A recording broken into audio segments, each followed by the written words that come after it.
This is the Palin Update on Mama Grizzly Radio. I'm Kevin Schola in the Narrowgate Security Agency studios. A liberal can attack a conservative woman, but it's a war on women if you were to question a liberal woman.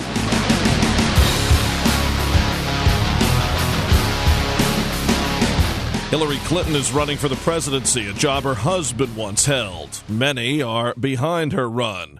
Many more are not. Today's guest is definitely in the anti-Hillary camp. Juanita Broaddrick is here today. Back in 1999, Broaddrick brought charges against Bill Clinton.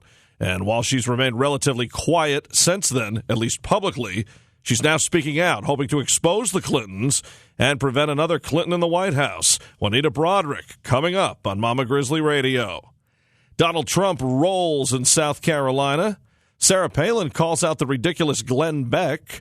And the governor offers congratulations to Taylor Swift. A brand new installment of Liberty and Legacy with Tamara Colbert is on the way from Texas. And just ahead, our latest edition of Steel Resolve with Sarah Steelman in Missouri.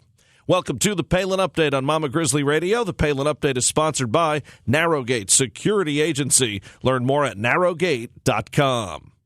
Late in Bill Clinton's second term, another bombshell accusation. After multiple affairs and other peccadillos concerning various women were exposed, Clinton's name was again associated with a scandal involving the opposite sex.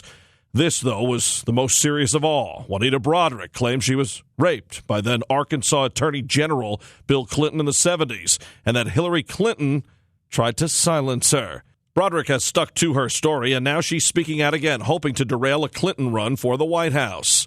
Hillary Clinton once said, quote, "I want to send a message to every survivor of sexual assault. Don't let anyone silence your voice. You have the right to be heard. You have the right to be believed, and we're with you," unquote. But she hasn't been with Broaddrick in her claims against Hillary's husband. Today, we head to Arkansas for more. And right now, we welcome Juanita Broaddrick to the Palin Update on Mama Grizzly Radio. Juanita, thank you so much for being with us. Well, thank you for having me. You made serious allegations in 1999 regarding then-President Clinton. Now, Bill Clinton's wife, Hillary, is running for the White House, as we all know.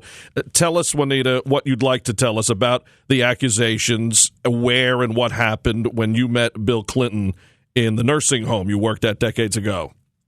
All right. Whenever he was running his gubernatorial campaign, I worked and volunteered in that. And when he came by my nursing home, he had mentioned for my nurses and I, when we were in Little Rock, to come by his headquarters to get some special T-shirts and pins and things that we could use to hand out.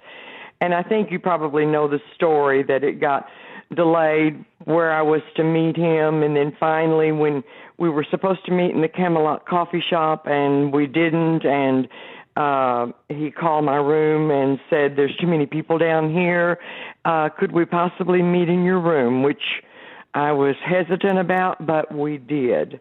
And then you know the story from there about the assault, I'm sure. After this was all over with, I felt very guilty myself because I had allowed him to come to my room. If you'll know how it was back, well, you probably won't at your age, but back in the 70s, if you allowed a man to come to your room, then you were pretty much as much at fault as he was, if anything occurred. And then after that time, I did blame myself. And I did go ahead and show up at a fundraiser, but I was not going to be there very long. I was just going to go and give some information about the people who were going to contribute and leave before the Clintons got there. But before I had a chance to leave, Hillary came in and came directly to me, and in a very nice voice in the beginning, she said, "I just want to tell you how appreciative Bill and I are of the things that you're doing for him in his campaign." And I just said thank you and started to turn around and leave. And she grabbed my arm in my hand and she looked at me. Her smile faded and she looked straight into my eyes and said, "Do you understand everything you do?" And it just sent cold chills up my spine. It frightened me too. And so I immediately left the gathering, and I never saw her again. So you felt first violated by Bill Clinton and then really made more than uncomfortable by Hillary Clinton. Oh, my goodness, yes.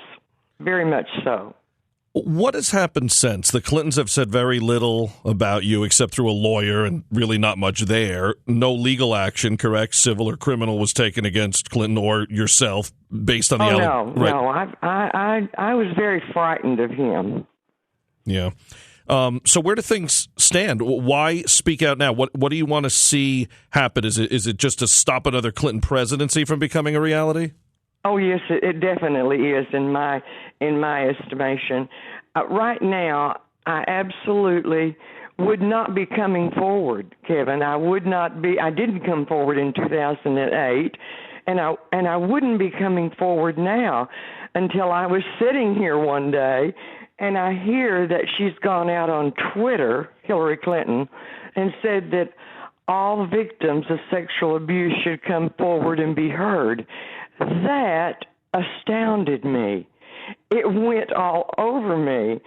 So that's when I started tweeting.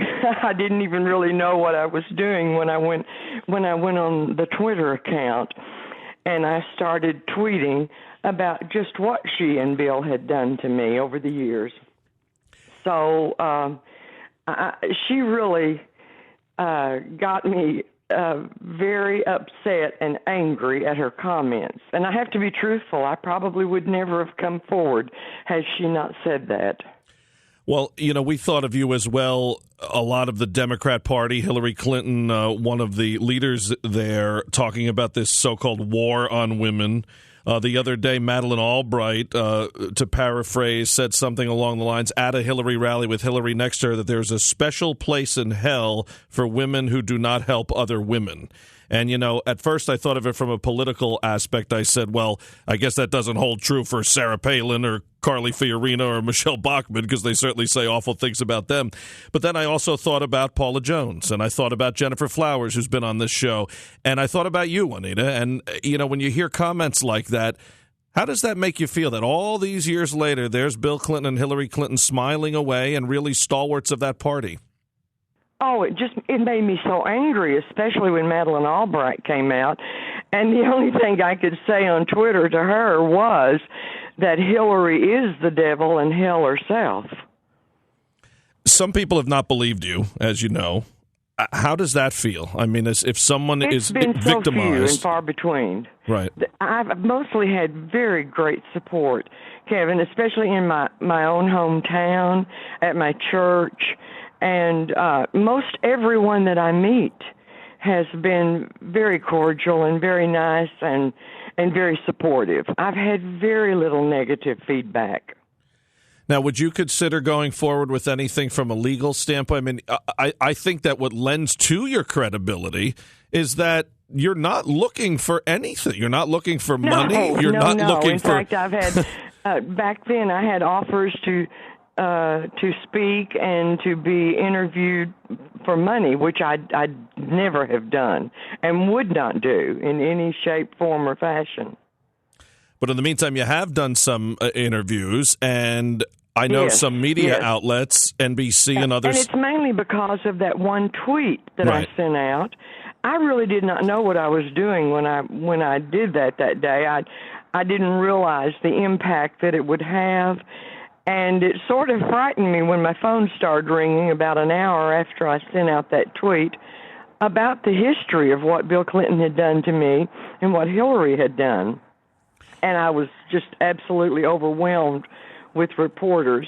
And I did talk to several of them just to explain why I came out.